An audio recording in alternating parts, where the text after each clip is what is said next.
Welcome back, everyone. POW Ponder on Weather here. We have a very active setup taking shape over the next couple of days. So we got a lot to get to. So let's start off with the overall setup for the last 7 days of these temperature anomalies. And it was cold across a good part of the US. We had that cold blast that extended all the way down into the deep south, sending those well below average temperatures and a late season frost and freeze to many areas. But now the temperatures are on the move back up, and that's going to set the stage for more chances for severe storms in the days ahead.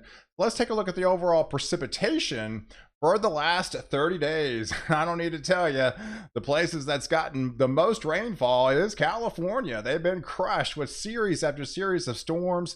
The one yesterday was really impressive off the coast of San Francisco. It almost looked like a hurricane. They had some 60-mile-per-hour winds as that kind of an eye came ashore and the winds went calm. That's typically, you don't see that often, but man, that was a very powerful storm, and they had some 60, 75-mile-per-hour winds, very heavy rain, several inches of rain just yesterday alone. But that above average precipitation really unfolded across the Four Corners regions for the last 30 days. So all these areas in green, those are your above average precipitation. You can see once we get into the middle of the country, up here into portions of Arkansas, into Missouri, back into Illinois and Indiana, those areas have seen well above average precipitation. And I feel the same way going forward over the next 7 days. You're going to be picking up a lot more rain to come. So if you are new to the channel and like detailed weather breakdowns, hit the subscribe button and you're in. You get all my daily content on this channel. And if you're in the market for a weather station, I highly recommend the Tempest Weatherflow weather station. It's the one I personally have myself for like the last 3 years. It's got this convenient app and it's all solar, and it takes 10 minutes to install. So if you'd like to purchase one of these, I do have a discount code in the description. It actually gives you 10% off and free shipping. So if you'd like to purchase one for yourself, you can go down to the description below and click on it and order one and to your doorstep. So let's take a look at the setup going forward on the water vapor imagery. Like I mentioned yesterday, we had that powerful storm that came in off the coast there. Now that is pushing inland, and as it pushes inland, that draws that southwest winds. The humidity is greatly increased across a good part of the southern plains here. And that storm system is going to be on the move heading towards the Rockies. And it's a significant change from yesterday. It has slowed down. So that has shifted the overall setup on the severe threat a little bit. And so we'll go over those details. So let's take a look at the jet stream headed into Thursday, because that's the significant dip in the jet stream all the way down into the Baja.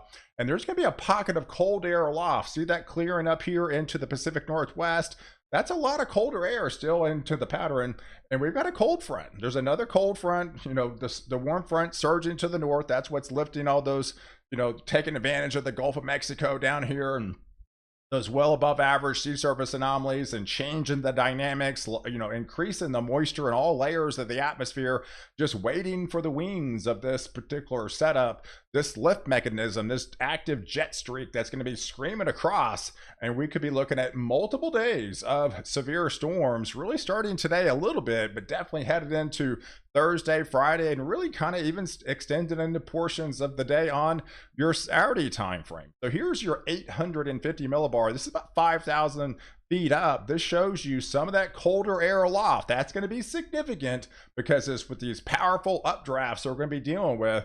As those updrafts lift some of that, brings that colder air aloft, and that's going to be a health threat extending today, but I think it greatly increases into tomorrow in portions of Oklahoma and back here into West Texas with some big time hell producer storms. But for today, we've got that flash flood watch still in effect, with all those heavier rains still unfolding and starting to wind down across portions of California, but they're left with all those saturated soils and some definitely some higher winds will continue to traverse across and a good part of Arizona back into New Mexico. You've got snow in the higher elevations of Nevada, back here into Arizona, as well as into Utah here, and going into the western slopes of Colorado. We've got that red flag warning where it's been really kind of dry in this neck of the woods up here in the panhandle of Texas, up here in the panhandle of Oklahoma, as well as into portions of Kansas here.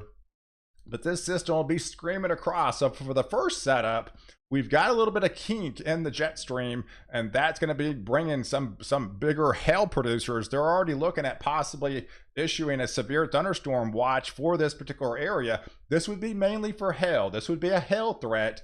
So if this does come to fruition here, we could be looking at some larger hailstones out of this setup for the next couple of hours into the afternoon, early evening time frame within this green shaded area. So definitely be on high alert up here to be looking out for some hail producer thunderstorms over the next, I'd say 4 to say 8 hours time frame. So here's the setup on the surface map, going into later on today on the bigger picture. So that storm system will continue to move inland. So we got leftover rain showers still, across a good part of California, back into Nevada, into the Four Corners regions.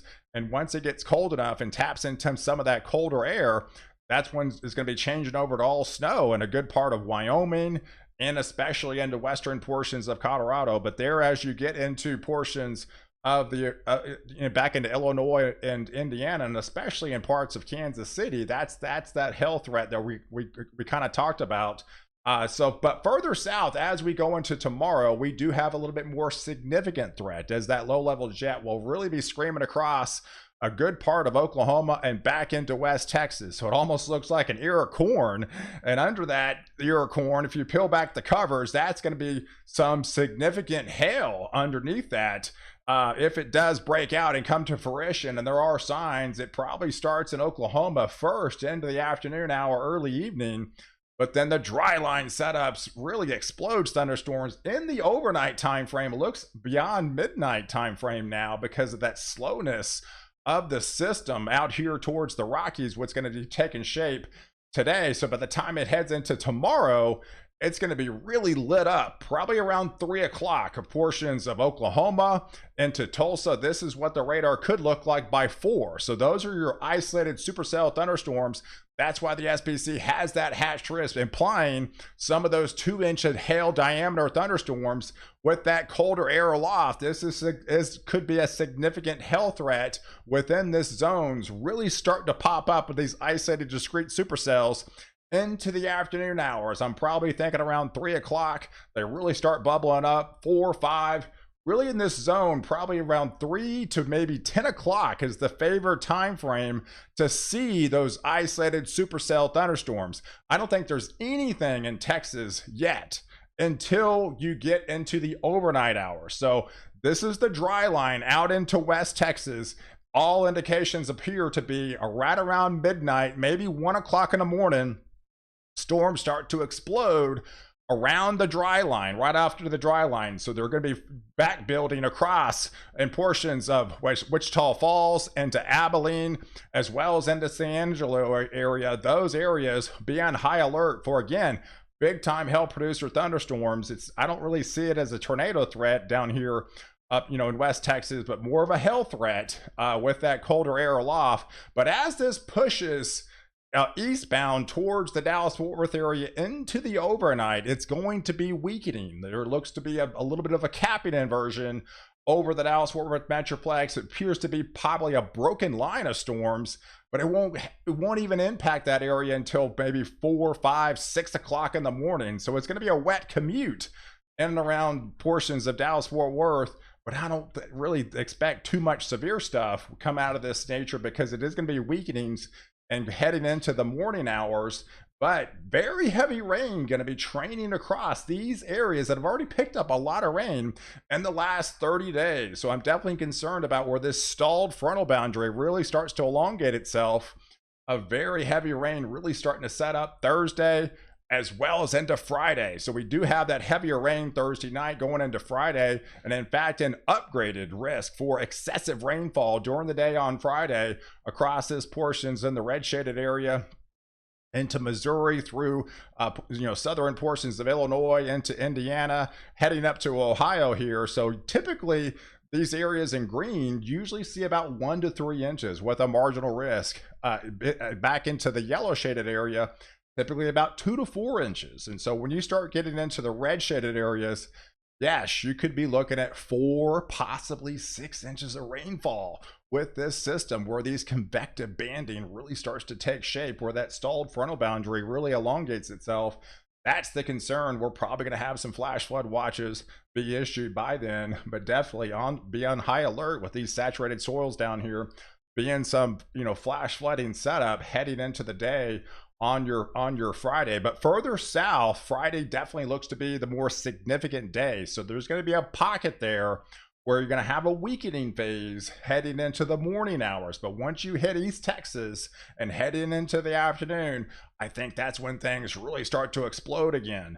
So they do, in fact, have the upgraded risk of an enhanced risk in portions of Louisiana and Arkansas, as well as into Mississippi. So this used to be your favored day for severe storms. And unfortunately, it looks like bigger tornado threat as well. And it actually even could possibly linger into a tornado outbreak. We'll just have to see the dynamics come together. But definitely Friday looks to be a more significant day. And looking at the latest data, this probably gets expanded and actually pushes a little bit further east and a little bit further west into East Texas during probably the updated SPC outlook. And I wouldn't be surprised probably the day of that a portion of this actually gets upgraded to a moderate risk. We'll see how this unfolds, but definitely by far this looks to be the most significant day.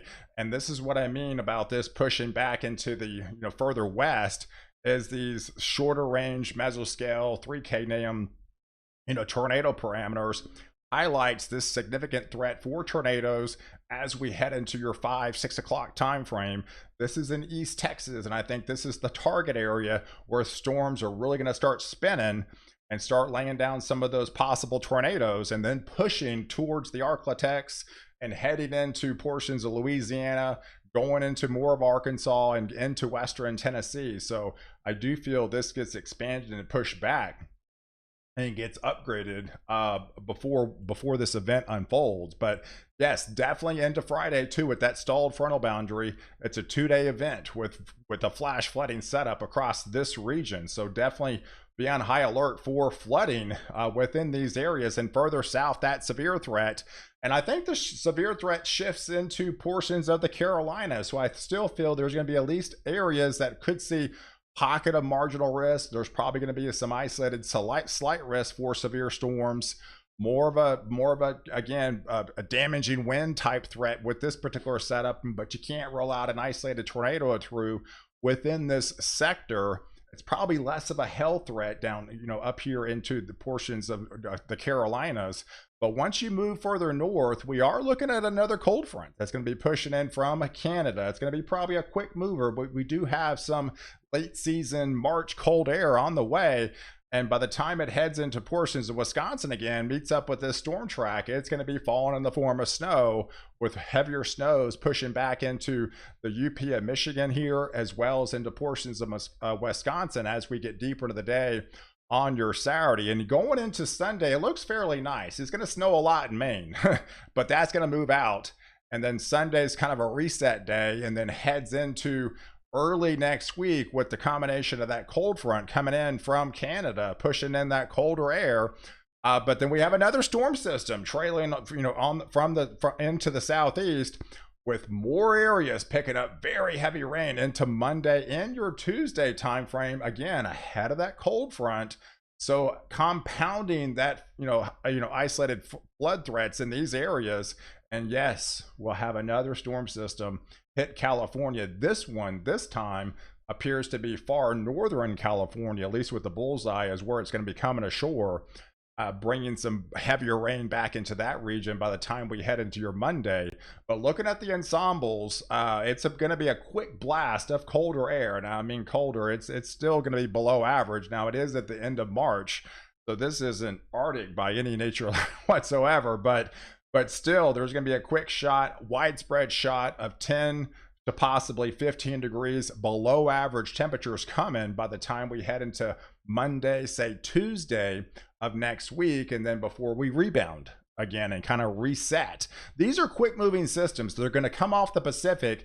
This colder air really doesn't have chance to really lock in for an extended period of time because we have these Pacific systems come in off the west coast and erodes that colder air, and the southwest winds come back. And as soon as those winds coming back, that lifts the cold air back to the north and brings the warmer conditions and taps into this low level jet again, and you have a repeating cycle. So we could be looking at more storms repeating on the same day on Thursday again, going into next week for these same areas in the southern plains. So definitely be fine-tuning that, but it definitely looks like to be on an active 7-day cycles coming up. So, but here's your rain prospects over the next 7 days. This is what I'm concerned about with all the heavier rain really entrenched across the Ohio and Missouri Valley.